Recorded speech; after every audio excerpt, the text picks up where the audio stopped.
Jessica Alba plays Parker, a special forces agent who learns of her father Harry's death and decides to return to her hometown. Parker meets with Jesse, the local sheriff, when she arrives in town. Jesse believes Harry may have committed suicide. Parker, though, believes there may have been foul play. She can decide to stay at home after learning the real reason for Harry's passing. Instead, she makes the decision to leave the city. In this article for Trigger Warnings Ending Explanation, we summarize key narrative points and pose the following query: when the movie ends, why does Parker depart the town? What does Parker discover regarding her dad? Parker is somewhere in Syria at the start of the movie, on a special operations assignment. She leaves the area with Spider, another member of her squad, after doing her assignment. Parker receives a call from her hometown sheriff, Jesse Swan, as she is driving. Parker returns home after Jesse informs her that her father has passed away. She finds out there was a cave-in at the nearby mine when she arrives. Harry, however, perished in the collision. Parker receives a letter from her father that Jesse has given to her. Although the contents of the letter are unknown to us, Jesse claims that it sounds like a suicide note.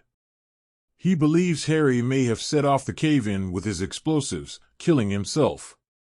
Parker doesn't think this reasoning holds water. What does Parker find out?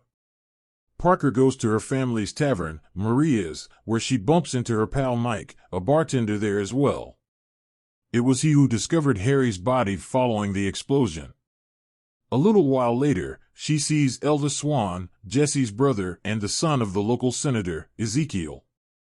Elvis and his buddies are armed with military equipment, including an RPG. Parker gives Spider a call and requests that he investigate Elvis's possible source of weaponry.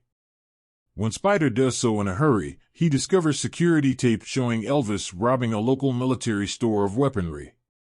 He also finds out that he is using the dark web to sell the guns.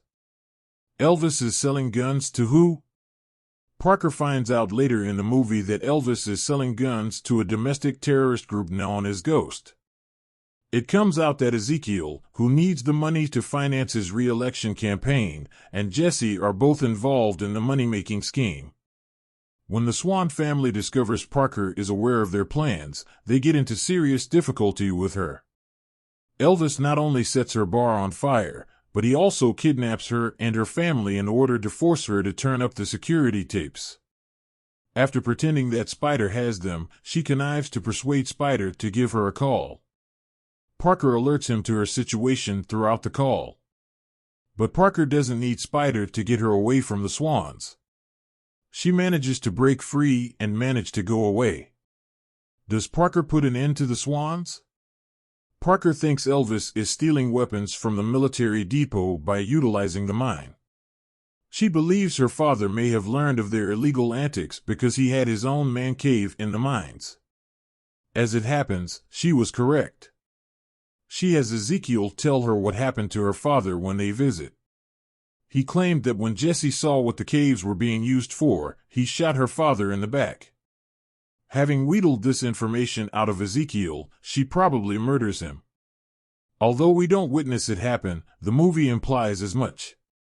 Parker goes to the mines after that, where she witnesses Elvis negotiating with Ghost. It's not just her who realizes what's happening. Spider shows up there as well, getting caught in the process.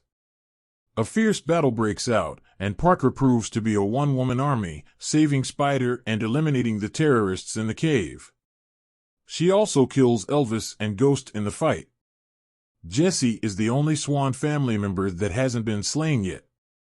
Mike discovers a tunnel that goes to the military depot when he, his mother, and an elderly man named Frank show up to assist Parker. Parker meets Jesse in the depot, where he makes a grenade-wielding threat to kill her. He chooses to blow himself up instead when she talks him out of it. Given that he had previously told Parker false information about Harry killing himself, this is ironic. Parker leaves the town, but why?